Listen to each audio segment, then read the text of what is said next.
Alrighty, welcome everybody to another episode of Edible Software. Today we are going to be starting our payables menu. So, under payables, today specifically what we're going to be talking about is the vendor master file, going through each of the tabs there and kind of showing you what's going on in that screen. And then we're going to be talking about the first part of the check reconciliation or vendor payments, which is simply creating the invoices. So we're only going to be covering the invoices today, and then later on we're going to be covering the rest of this next week. So first things first, let's go ahead and start off with the vendor master file. So, of course, the very primary reason why this screen exists is to create new vendors. So, if you need to create new vendors, very, very simple. All you do is click New, enter in a vendor ID. You have 6 characters to work with. Of course, follows the same rules as any other codes or IDs in the system. They can be numbers or letters, but we do try to stay away from special characters. So I can just say test 3 because I've already used test 2. And if I wanted to, that's really all I need. So that's one of the major differences between vendors, customers, and inventory items is vendors, you really don't need a lot to set up. Primary reason behind that is you might have vendors that you purchase from, but then you might have employees set up as vendors so that we can create payable invoices for their checks, for their commissions, or anything like that. Any reason we need to pay an employee, this would be the reason why. We can set them up as a vendor. So obviously, we do recommend having a little bit more information. Even if this was an employee, we would go ahead and recommend we put their name in. But if this is a inventory vendor or even a non-inventory vendor, maybe a freight company or anything like that, we can go ahead and enter in any of this information down here. So obviously, since all of it is optional, you can pick and choose what you want to enter. But essentially, we have contact name, contact title, address, city, state, zip, all that good information. If this is a vendor or an inventory vendor, then this address does act as the primary remit to address for any documents that you might send over to them. It also acts as a default pickup if none is assigned in the pickup tab, which we'll get to in just a sec. So this does act as a pickup and a remit to address for this vendor. Of course, we have emails, so their primary email address if you're going to be sending out purchase orders or emailing out purchase orders, and of course we can put some CC emails as well. But we could also have this just as the general remit to email, and then send purchase orders to any other email address that we might want to. So we can, of course, add additional email addresses in here based on the document. The remit to name right here that we're looking at. So again, this is the remit to address if there is one entered in. If there is a name entered in here, this would be the remit to name. So if you have a vendor where we have their company name entered in at the top, but they want their checks sent or sent directly to their CEO or something along those lines, we can put in another name in here, and this is the name that will print out on the check. So that's pretty much all it is. If there is nothing there, of course, it will just default to whatever company name you have here. The rest of this, of course, again, is completely optional. If you want to link them to a tax schedule to calculate taxes, if they have a cell number, vendor type, and vendor certification expiration date are other options that we have in here. And then DUNS number and trace register ID are pretty client specific, so I'm not going to get into too great detail on that. However, so this first tab, of course, is just the vendor information. Moving on to the accounting tab. On the left side, we have more vendor information that we can update if we want to. The main ones I want to focus on is, say, net due days. This will, of course, be the due date that pre-populates for the vendor invoice when we are creating your payable invoices. So when creating a payable invoice for this vendor, this will be the default due date. If every time I create every time they send me an invoice, I have 30 days in which to pay, that can pre-populate for me. Same thing if I have discount days. So if I have 30 days to pay, but if I pay within 10 days, I get a discount. I can put in the payment discount days and the percentage discount that they're giving me. So let's say there's a 2% discount off of the invoice total if I pay within 10 days. So all of that will pre-populate for me when creating a payable invoice. Same thing with payment priority. Of course, payment priority is something that is created in code maintenance. So that would be set up beforehand. And really all it is it just controls what invoices, or what invoices, I should say, because you can assign it to the vendor, but you can change it per invoice. But it controls what invoices show at the top of the approved to pay list.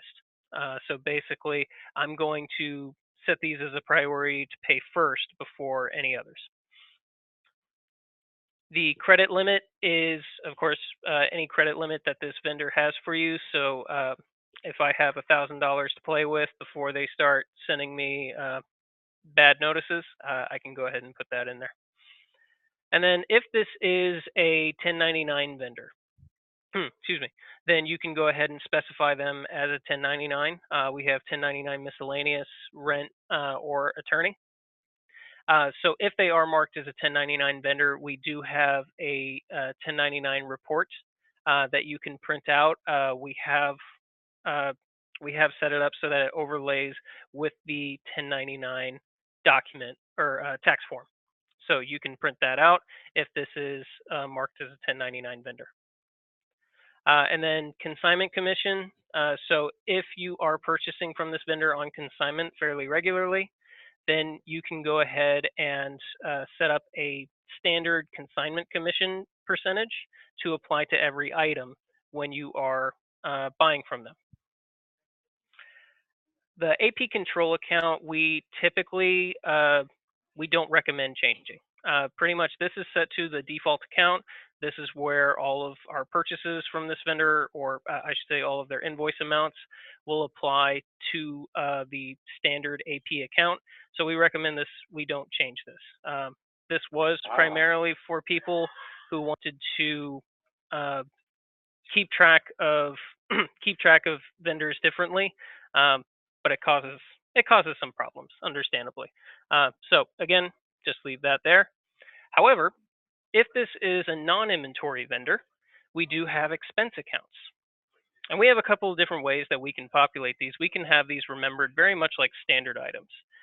So anytime we create a payable invoice or a non-inventory payable invoice for this vendor and we add an expense account, we can have it remembered and pre-populate in here so that it pre-populates the next time we create a non-inventory payable invoice for them. So we don't have to add anything in here if we don't want to. We can have things remembered, but if you're setting up vendors for the first time and you just want to go ahead and do that so we don't have to remember it along the road, we can go ahead and specify, okay, this is my waste removal guy.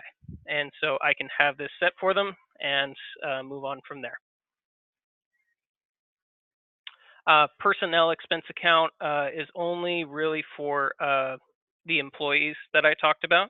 So if I wanted to specify the personnel expense account anytime I create a non-inventory payable for this vendor, that would be what populates. So again, employee wages or whatever the case may be. All right, so that is some of the information that I can change over on this side. I can also change currency for the vendor if they are working under a different currency. I can keep their currency. There we go. How many times can I say that? So on the right side, I'm going to go ahead and click save really quickly. So on the right side, I have AP balances. So I'm actually going to switch to a vendor really quick that has a little bit more to look at. Most of my vendors don't have any information right now in this particular database.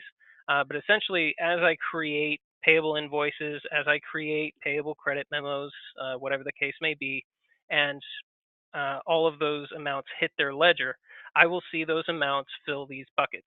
Of course, hopefully nothing ever goes past, say, 60 days. You can, of course, change these dates if you wanted to based on your system settings. So you do have the ability to change those periods, but that's essentially what it's showing you. It's showing you how much uh, how much is in their ledger currently right now. What kind of balance do you owe them, and what is the age of that balance? So what aging period does it fall under? So of course I don't have anything for this one right now, but as you can see, I do have vendor open receivers, which is simply purchase orders that I have not invoiced yet. So here I can double click, and I can do that for any of these buckets. If I had any information in any of these, I could do the same thing. As you hover over, you see that magnifying glass. It allows you to drill down. And I'm just seeing what is making up that total. So if I had multiple purchase orders making up this balance, I would see all of those purchase orders. For this particular example, I only have one. And then, of course, I can drill down even further and see the PO line information as well. Now, of course, if I didn't want to have to see, if I didn't want to have to drill down into each period, or if I wanted to look at historical information, stuff that's not hitting these periods because I have already paid them off, I can go ahead and go to the ledger, and this will allow me to look at all of my invoices, payments, discounts and adjustments, or credits within a specific date range. So you can control this screen however you want. You can see just for last week what has happened with this vendor. I can choose to see only invoices for this last week. So just unselect what you want and click refresh. Again, I'm not seeing anything populating in here because I don't have any information for them. Um, let's see if I can find somebody to look at. There we go. Ledger. So here we go. Here's an example of what an invoice would look like. So it just shows you the invoice number or the document number, depending on what we're looking at. It shows you the document number, shows you the date, what kind of document it is, and then does it currently have a balance. So I will have the original amount here always, and this balance will update based on what payments or what credits have been applied to it. And that goes, of course, that goes the same way with payments and credits. So if I had an open payment, of course, I would have the amount and the current balance of that payment. Same thing with open credit memos. I would have that credit showing with an amount and a current balance. Now, if I wanted to see what was applied to or what an invoice had applied to it or anything like that, I can always double click on the record. And then that again applies to credits and payments as well, and it will open up the information for that document. So from here, I can see some of the information. So this was a non-inventory invoice I created for a rent. I can see payments. So of course, I see no payments in here yet because I still have a current balance. But if I didn't have a balance, I could see what took away that balance. Was it a credit? Was it a payment? Anything like that. And then, of course, for those of you who are using Edible Scan, I can see scanned images as well, which right now this is not set up for Edible Scan. Excuse me. And then additional info will give you the information on who created this vendor invoice, if anybody modified it, and who might have audited it. All right. So that is the vendor ledger. Of course, a really great screen to either troubleshoot or just kind of look at historical information. The purchase history screen, it's all right, for lack of a better term. It simply shows you purchase history for this vendor. If you wanted to specify a specific item, you could even specify a specific item. But you choose your date range. You can choose your intervals. If you're running for a pretty long date range, you can see by day, by week, by month. But essentially, this is just showing you very basic purchase information. I don't have any drill down opportunities in here, so it is a very summarized report. But of course, I can print this if I wanted to or preview it. But that is basically that. So moving on from here, we have talked about recurrent add-on POs in a previous training. Just to remind you what it is, when I purchase inventory from this vendor, so let's go and pull up a purchasing vendor, Totally Tomatoes.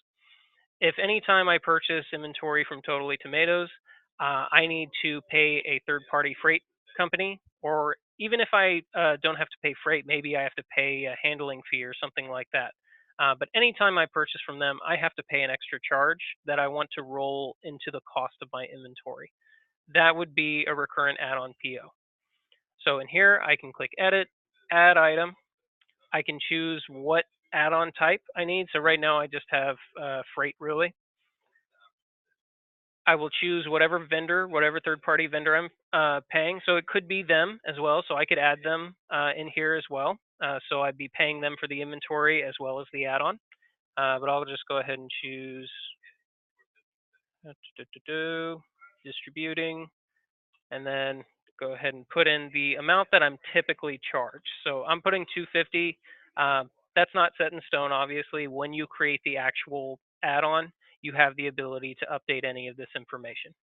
So when I create a new purchase order for this vendor, there will be a red flashing button at the bottom of the screen telling me, hey, I have a recurrent add-on, and it will allow me to create it or waive it from there. But that's pretty much that. Any more information, please go ahead and revisit our add-on PO training. If you haven't seen that video yet, let us know in the chat window and we will give you a link to that. Otherwise, moving on from there, item specification. So item specification is a screen where we can look at a couple of different things. One, we can add items to this screen and mark them as standard so that they pre-populate into the purchase order anytime we create a new purchase for this vendor. So we like to buy smoked ribs from Totally Tomatoes. Who doesn't? They have great smoked ribs.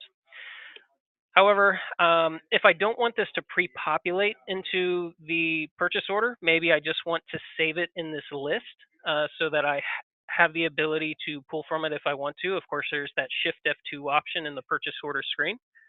Then I can just go ahead and not mark it as standard, and that will allow me to simply save it in the screen. It will still update with past purchase information.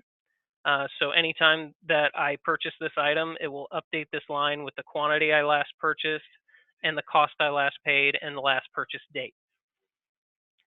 Some other option that I do have in here is a vendor item code. So I do have the ability to put in a vendor item code, which will print out on the purchase order. So if Totally Tomatoes knows this smoked pork ribs item better as this item code, I can go ahead and put that in for them so that when I send them a purchase order, it's a little bit easier on them. I can even do the same thing with the vendor item name. If they know this by a different description, I can go ahead and put that in for them. So that's completely optional. Sequence, if you wanted to pre-populate, so if you were using standard items and you wanted them to pre-populate in the purchase order based on a certain sequence, you can change the sequence in here. You can say, okay, I want the bright summer bouquet to show up first before the smoked ribs. And then, of course, I would go ahead and select the option to, default by vendor item sequence if I wanted to. Other things we can do, we can mark something standard until. So this gives me the ability to kind of keep track of my standard items. Maybe I'll purchase from them for a while. I'll go ahead and give it a try. Maybe it's something new that I'm purchasing from them, but I'm not sure if I want to. So I can go ahead and say remain standard until a certain date. That way, if I'm not really happy with their product, I can go ahead and mark it, or it will basically uncheck itself as standard. So it will just remove that standard flag by itself past that date, and I can just move on. It won't pre-populate on my purchase orders anymore. Lead time, of course, if you wanted a specific lead time, you can enter that in, and that will go ahead and update for the purchase order. Use manual discount. If you wanted to, you can enter in a manual discount on the purchase order. However, if you are not using a manual discount, you can use the on sale tab, which we'll get to in just a second. But using the manual discount basically allows you to put in a manual discount amount on the purchase order for that line item.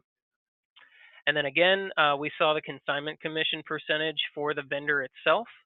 But if you have particular consignment commission percentages for specific items for this vendor, then you can go ahead a little bit further and enter those in. So maybe I said 10% commission percentage for this vendor, but maybe I'm only taking 5% for that item. So whatever you have here, that will pre-populate as the consignment commission percentage in the purchase order. So that is the item specification screen. So again, a couple of different things you can do to maintain items, add items, maintain their standard flag, or whatever you need to do. So moving on, as far as talking about discounts, the on sale tab is pretty much here to enter in items that might have a calculated discount or a fixed discount for a particular date range. So your vendor calls up and says, hey, I'm actually selling hash brown patties because Totally Tomatoes is very diversified. We're buying oval hash brown patties from them. Typically, they cost $15 per case, but they're giving us a 10% discount. And so that gives me my net cost. So I can enter in a percentage, discount percentage or a discount amount, and that will give me my net cost. Now, of course, if you don't have a typical cost plus a percentage, if they just said, hey, this is going to be the price for the next few weeks, of course, you can just bypass this completely and just enter in the net cost. So either way, doesn't matter which way you go. You can manually put in the net cost or total with the discount amount. But it's going to remain that cost within this date range. So you'll want to go ahead and set your date range. So as long as I have a purchase order falling within this date range, this will be the cost for that item. Anything outside of this date range, of course, it will revert back to whatever the calculated cost is. From here, we don't delete on sale lines, even if we are past the date. You can go ahead and remove it manually, or because this might be something that is done yearly or something that's done bi-yearly. So we can go ahead and specify whatever the date range is and update the cost as needed. So we're not going to force you to add the item multiple times. Of course, if this was a one-off situation, then we just come in and remove it when we are done. All right, so the pickup tab gives you the ability to enter in alternate pickup addresses. So if this remit to address is not the only address that you pick up from, or maybe this is just a remit to and is not a pickup address at all, then we can go ahead and add a pickup address in here. Simply add pickup, put in a name, an address, city, state, and zip, and of course you can mark this as the default if this is the default address. But if this is marked as a default address, that will be, of course, the default address that pre-populates on the purchase order. If it is not marked as a default address, it is simply going to be an optional address that you can choose later on. And the remit to address in the detail tab, of course, will be your default. But that's basically it, pretty straightforward. So this just gives you more options to pick from when creating a pickup purchase order. Licenses and certifications, I'm not going to go into great detail because only a few of our clients actually use it right now, but essentially it allows you to add licenses and certifications to certain vendors for different reasons. For seafood clients, could be for HACCP reasons or anything like that. But if you wanted to maintain a license or certification for this vendor, you simply come to this tab, click Add, specify if this is a certification or a license. You can specify if it's a default, put in all of the information that you need for it. You can add any attachments or documents for it, and then you can save. But that is pretty much it. And of course, we have the issue date and the expiration date so that we can keep track of that. But that's basically it. Again, I'm not going to go into great detail on that. And of course, you can edit a current license and certification if it already exists, or you can delete it if it is expired. Notes, these are purchase order reminder notes. So this allows you to enter in a note that will pop up whenever you create a purchase order for this vendor. So if I wanted to say, be careful and check twice, this will pop up when I create a purchase order for this vendor, just indicating to my buyer, hey, they send us some interesting stuff sometimes. So you might want to check that information, or you might want to check that. So that's just an option that we have. You can, of course, add multiple notes. You might have this for a season and then say, okay, they're all right. And now you can basically keep them for all seasons. You know what? They're back to be careful and check twice. So that's just an option, of course, that we have. The miscellaneous tab is just miscellaneous information for the vendor, of course. Is this a consignment vendor? So if it's marked as a consignment vendor, it will simply default that checkbox on the purchase order itself. Use last settled price for consignment POs. So if this is a consignment vendor, it will look to the last time that you did a consignment liquidation for them and this item, and it will pre-populate that price for the cost of the item on the purchase order. Excuse me. Require pallet counts at time of receiving. So if you wanted to make sure that we had pallets entered in so we can print off pallet labels, or for whatever reason, you can go ahead and require pallet counts. That message will pop up at the time of receiving. If you wanted to mark this as a secure vendor or a food safety vendor, you can do that as well. And then exclude auto internal add-ons. So in a previous training, I talked very briefly about auto internal add-ons. Those are specific to line items themselves. However, you can specify to exclude auto internal add-ons when purchasing from this vendor. So when I purchase that item from any other vendor, I will get that internal add-on created for me. But when I purchase it from this vendor, no internal add-on will be created. Down here, of course, I have a permanent PO note that I can enter in, and it is pretty much exactly what it sounds like. It's a permanent note that will print on the purchase order for the vendor. Excuse me. And then if they have an international telephone number, you can add that here. And then EFT info is actually a different module, so we're going to skip this today. But it's essentially for any clients who use electronic funds transfer for their payments. So again, we're going to go ahead and skip that for today. If you have any questions on it, of course, let us know, and we will schedule a time to talk about that later.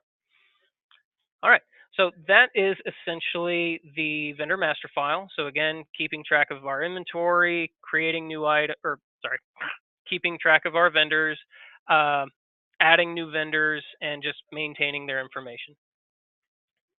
All right, so now to the fun part, the part that everybody has come for, the payable invoices area. So this, of course, is the very first part in our check reconciliation or vendor payments area, is creating those payable invoices. So I've got essentially two different options, but four different areas that I can do those two different options in. The first one, of course, is inventory payables. So this is creating payables specifically for inventory purchase orders. So when I first come in here, the first thing I'm going to do is select my vendor. So I'm going to choose the vendor that I am creating the payable for. Of course, if they have already populated, then no reason. You can just move on. I am actually going to choose Totally Tomato. And I'm going to click New. Now, if I did not have a PO, of course, there would be a message that pops up saying I don't have a purchase order to create a payable invoice for. But what we're doing here is simply getting that invoice document into the system. So I have the actual document sitting in front of me, or I'm pretending, of course. And I can go ahead and type in the invoice number. I can put in the total amount. Since I am pretending, I don't have that off the top of my head, so we're going to skip that part for right now. And I'm going to move on to entering in some of the header information. So right now we are in this header tab. And the only other thing that is absolutely required is the invoice date. So I can double click to put in today's date if I wanted to. Of course, if this came to me a little while ago and I needed to backdate this, I can. If I had net due days entered into the vendor master file, those would have pre-populated. However, I did not. So I will go ahead and enter in those net due days. Of course, our due date is calculated based on the invoice date and the due days. And if I have any discount information, I can enter that in as well. The reference number is completely optional. Some people will put the purchase order number in there just to have a really quick reference to what this payable is for. Um, but of course, you can use it for anything else. It doesn't have to be for anything in particular. It is a completely writable field for you guys. So after we have put in all of our pertinent information, we will go ahead and come over to the distribution tab where we will click add PO, and I will select my purchase order that I'm creating the payable for. Now, this first example, I'm just going to assume that everything went absolutely perfectly. So uh, the original purchase order was a total of 166.50. The invoice was for 166.50. So all I do is make sure my total amount and the original estimated amount equal each other. I click apply to all, and that's going to basically bring over my estimated cost to my actual cost. Excuse me. So as long as I have a balance remaining to distribute at 0, then I am perfectly fine. I can go ahead and click save. So now this payable has been created, and I can do whatever else I need to. I can create more payables. If I realize I did something incorrectly, maybe the date was incorrect. Oh, you know what? This wasn't for 2 days ago. I actually just thought it was. I can go ahead and click edit and change whatever information I need to. So as long as this has not been approved, I can change whatever information I desire. I can also void this at any point as long as it hasn't been approved yet. We do have the additional info button in here as well. It shows you the invoice information, who created it, who modified it, and if you are auditing, which is simply a flag, it's just a checkbox essentially, you can go ahead and audit this. So there we go.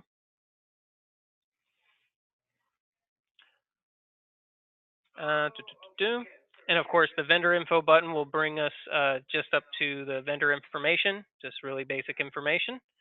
And then select invoice. If I have multiple invoices and I need to find one to either edit or review, I just hit select invoice under that vendor and find the invoice that I'm looking for. Of course, it will show us the invoice number, the status, the date, the amount, and reference number, and any pertinent information there.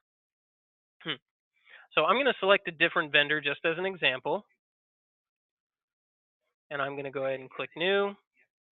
And again, I'm going to go ahead and add in an invoice number and a total amount.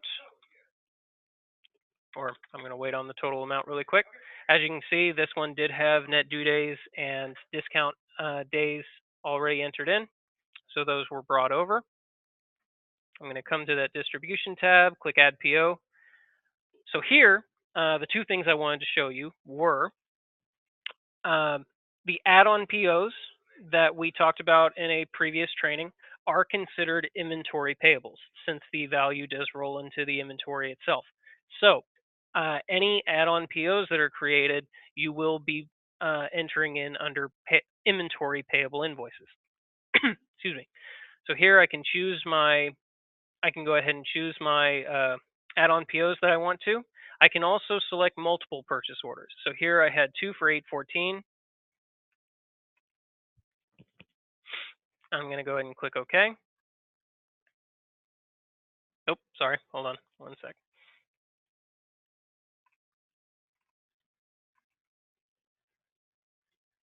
There we go. So here I chose, nope, I apologize. One more second.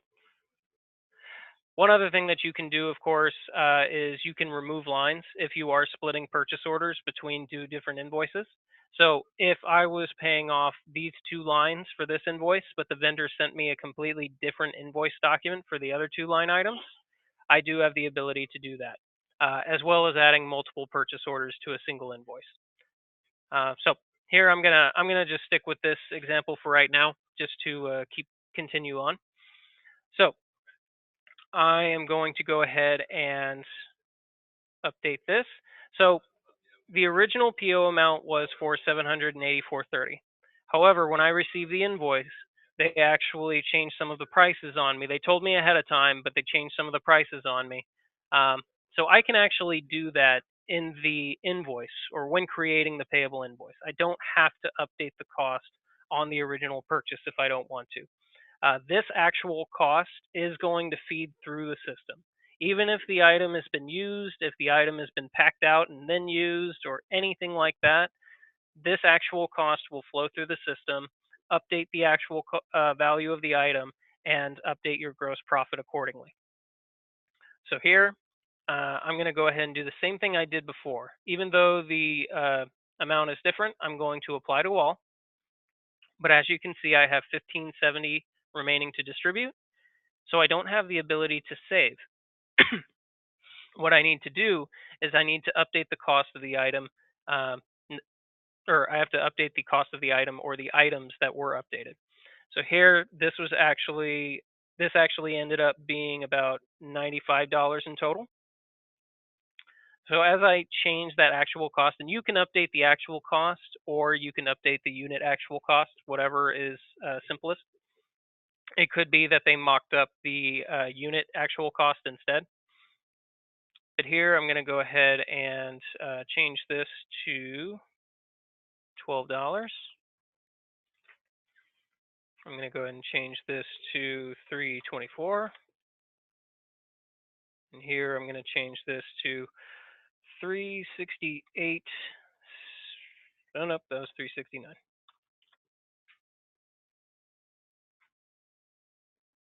Yep, there we go. So here I now have all of my actual costs. They are in red, indicating that they are a manually adjusted cost, which is perfectly fine. It's not going to stop anything. But now I have a zero balance remaining to distribute, so I can click Save. So now if I go to any of the cost detail screens that we have seen in other trainings, I will see now that actual cost. That actual cost is what this is. Excuse me. So moving forward from here, we'll go ahead and close this. Just to show you I wasn't lying, actually, really quickly.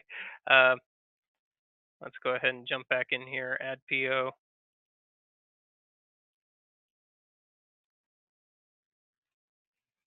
You know what? Oh, I know what's going on. Those add-ons, the add-ons that I was picking were tied to purchase orders that have not been received yet. That's what's happening. I apologize about that. The add-on POs have to be tied to received purchase orders in order to be paid in the system. So we don't allow you to pay an add-on if the inventory hasn't been received yet. So that is why those weren't showing up. But as you can see, this one has been received. It was tied to a purchase order that has been received, so I can see that information. So, but as you can see, it's the same exact process. You simply apply to all. You can update the prices if need be, but all the same information. So anyway, moving forward from there, non-inventory payable slash credit memo. Now I'm actually going to skip this really quickly and jump over to inventory credit memo, just to kind of keep in line with what we're working on. So as far as inventory goes, once an inventory payable invoice is created and I need to enter in a credit memo, this is where I will do it. So these are credit memos that have to do with line items specifically. So I'm going to choose my vendor. Again, if this is not the right vendor, I can select a different one. So I'll go ahead and choose the Totally Tomato that we were working on earlier. I'm going to select my invoice. So it'll show me all of my invoices for them. Excuse me. And I'm going to go ahead and click New. So I'm going to create a credit memo number. What I always recommend, or just what seems to work easiest for me, is the same invoice number with a C in front of it. We can put in a credit date if it is different. Excuse me. And from here, I can start crediting my line items. Now, if I was simply crediting the line item price, if I'm keeping the inventory that was received. It's not changing in my inventory. I just need to update the price. I just don't want to pay the full price. Then I can go ahead and put in what I need. So let's say I'm taking so much off the unit. Then I'll put in the total amount received. And here I can put in the total credit price. So I'm going to go ahead and change this. It was $1 per pound. I'm going to say I'm getting pretty much a 50-cent credit off of that. So there, oh, 5. Oh, I apologize. Credit weight, since this is a catch weight item. This was 116.5. There we go. So here I have my total credit extended price. So that's just going to be a price credit because I have not marked this as return. Now let's say this bouquet, two of them showed up and were just two bouquets showed up and were just not good. I can't keep them. So I'm going to go ahead and put in a 2 under the credit quantity. It is an understood negative, so you don't have to put in the negative or anything.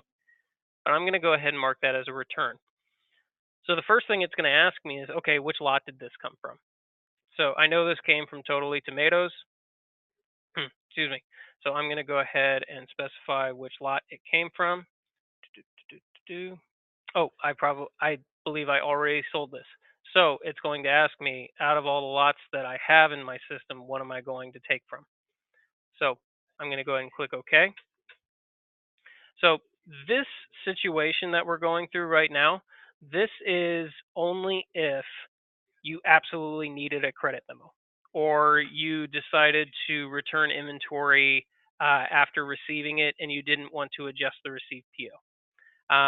Otherwise, if this was a situation where the inventory showed up and it was bad from the get-go, you received it and you didn't want to keep it, that could easily be done with an adjust received PO and telling the vendor so they adjusted the inventory after the fact, or they adjusted the invoice after the fact.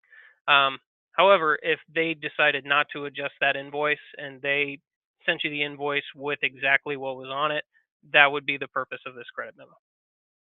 Excuse me. Otherwise, we're going to go ahead and click Save. And it's going to ask me if I want to apply it now or if I want to apply it later.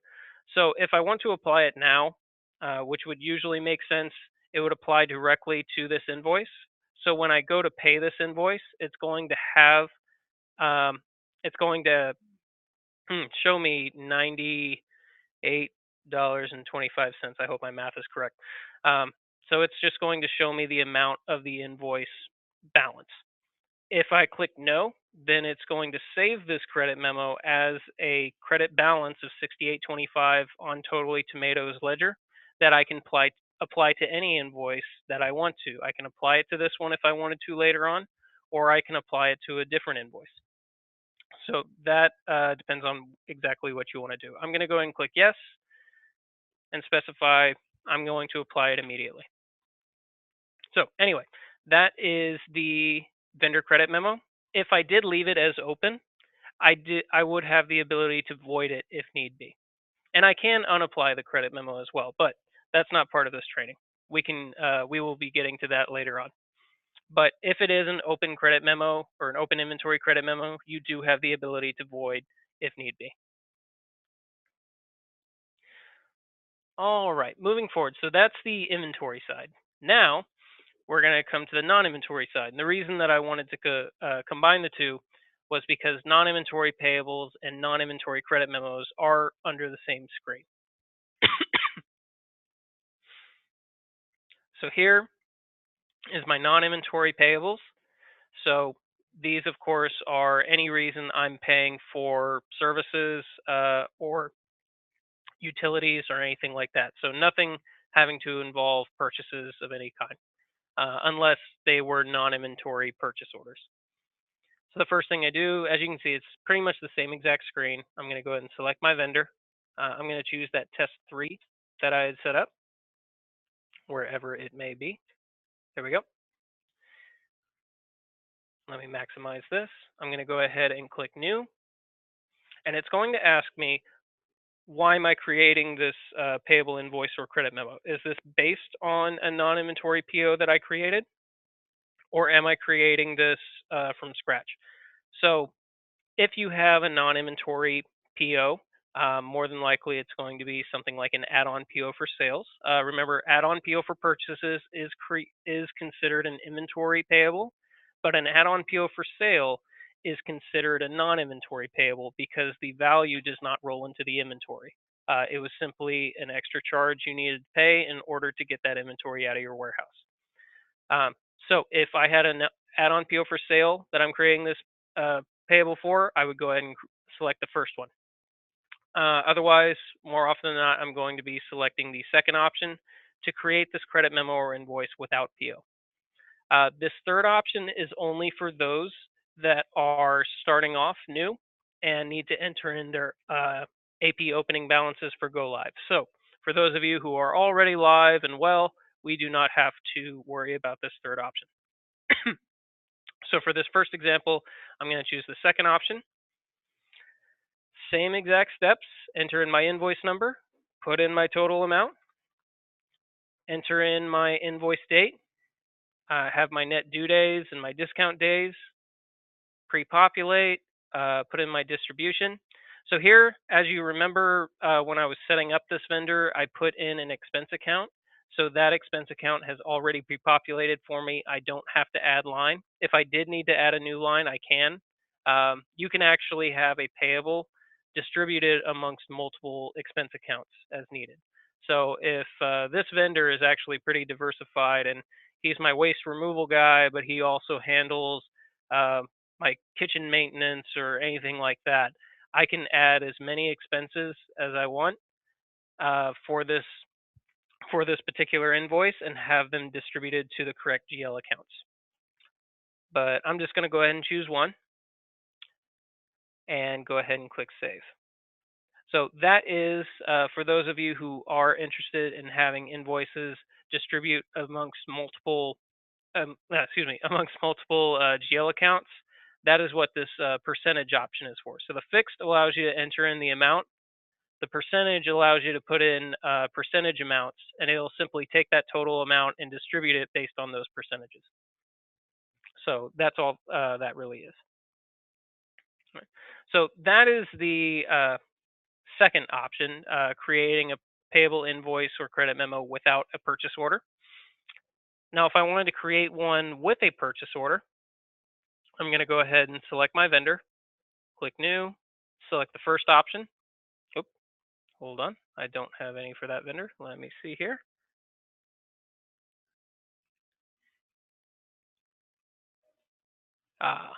Hold on one second, guys. I apologize.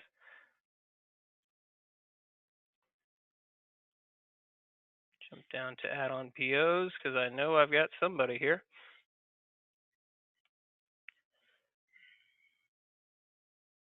There we go, Sunterra. Let's do that. So back to payables, non-inventory payables / credit memo. Click new. There we go. So again, as you saw, since I did not have any add-on POs for those other vendors, it simply told me you have no POs available. So I'm going to go ahead and enter in that invoice number, that total amount as needed. Jump over to my distribution. As you can see now, I do have an add PO option again. So I'm going to select that add-on PO for sale or that non-inventory PO. As you can see, it does start with an M, indicating that it is a non-inventory purchase order. And here I can go ahead and put in my total cost. Now, with the add-on PO for sale, it will already have that freight add-on and the account that it is tied to, or that it is assigned to, tied to. So I don't have to add a line. I can simply double click in the actual cost, and it will copy that total cost over there, or apply to all. I went the long road and decided to do it per line, but pretty much the same exact steps as an inventory PO. It's just a non-inventory PO. Right? The last option in here is the credit memo. So this is the part that really separates it from the inventory purchase orders, is the ability to create credit memos directly in this screen. Now, of course, these are non-inventory credit memos, so they have no basis as far as the line items are concerned. If you're applying this to an inventory PO, it is simply an amount directly off the top of the original invoice. So I choose my vendor. Let's go ahead and jump to Freshworks because I know I know they have a lot to work with. Click New. I'm going to choose that second option again. Enter credit memo or invoice without PO. And you don't have to put in the C or anything like that. I just choose to do it because it makes it a little bit easier for me. But this right here is the part that separates a payable from a credit memo, as a minus sign. That's pretty much the only difference. So I'm taking $50 off the top of whatever invoice I need. So I just put in a -50, put in the invoice date, pop over to distribution, and I did have an account already specified for Freshworks, but if I needed to add this to a different account, let's say,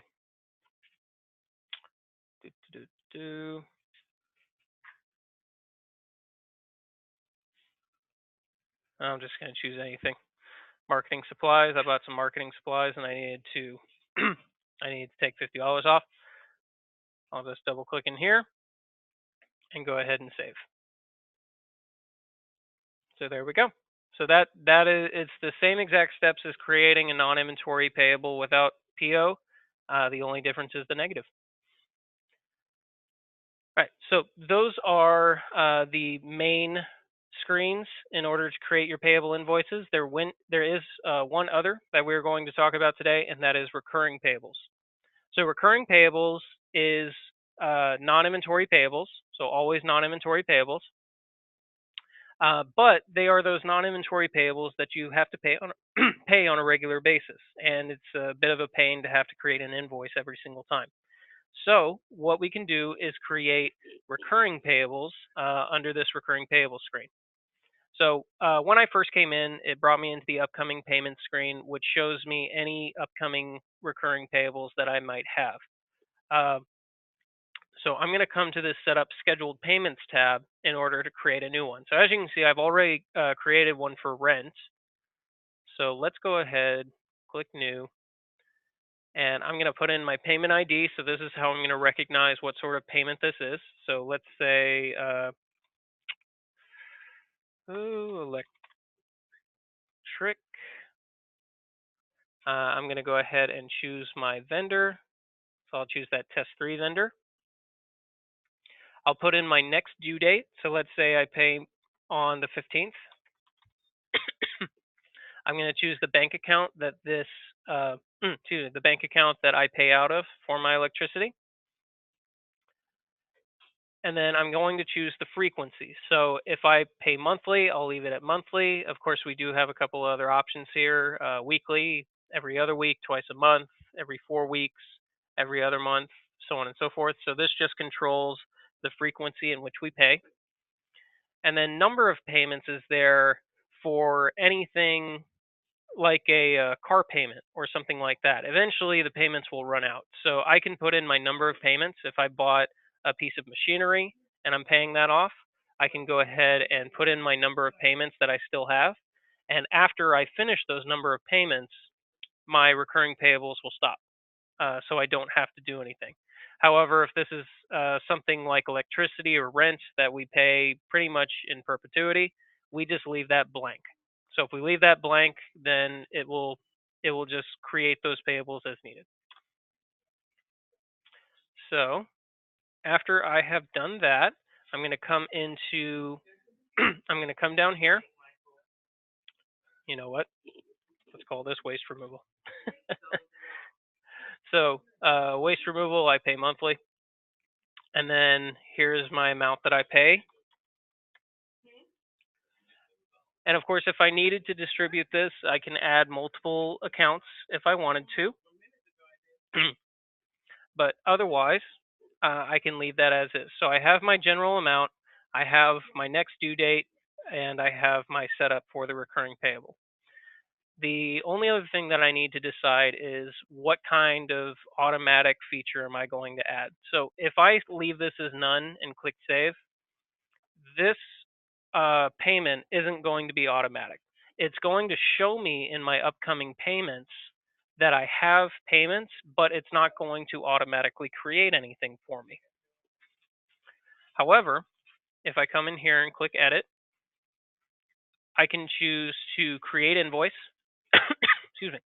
And I can specify to create invoice so many days before the due date. So if I wanted to create the invoice maybe 5 days before the due date, I can do that. And I can even use the due date as the invoice date. Uh, this is the best option if you are creating or if you have a recurring payable that isn't always the same. So electricity and water might go up and down depending on how much you use or anything like that. So it's best to do just a create invoice. That way you can change it at the time of, you can change it right before you actually approve.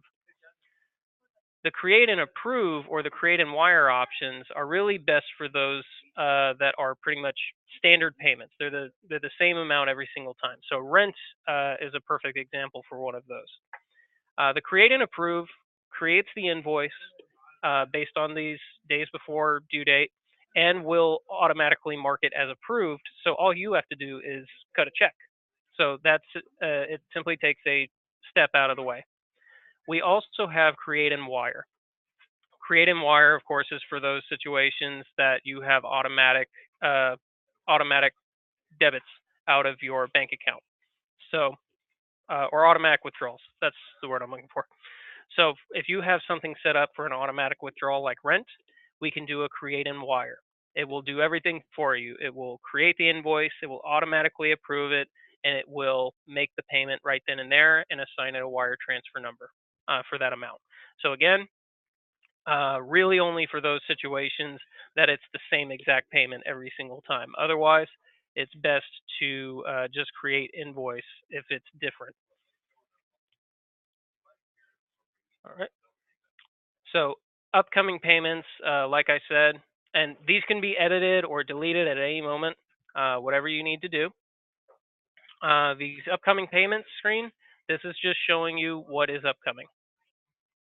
So let's say for the next 4 months, these are the payments that I expect to be made, or the invoices that I expect to be created. So I've got a few for waste, I've got 2 for rent, because I had already created my rent check for next month. And if I wanted to, I can go ahead and certain mm, skip certain payments. Let's say the waste one, he's giving me a break and giving me a free month. I don't know why, but I can go ahead and skip that if I wanted to. So Edible will not create that payment for that month. Same thing with rent. If any reason I needed to, I could skip or delete. Or if for some reason my automatic feature is not working, I can go ahead and create that payment from here. I can go ahead and select the payment I want. I have all the information down here. All I do is click create. Nope. Let's go ahead and you have no one or more previous transaction payment ID cannot create invoice. Oh, I apologize. That was I have a rent payment for next month, so I can't copy the same payment ID. But I can do waste. Hold on. That's also the problem. I'm going too far ahead. I was pulling from the bottom, expecting that to be the lowest due date.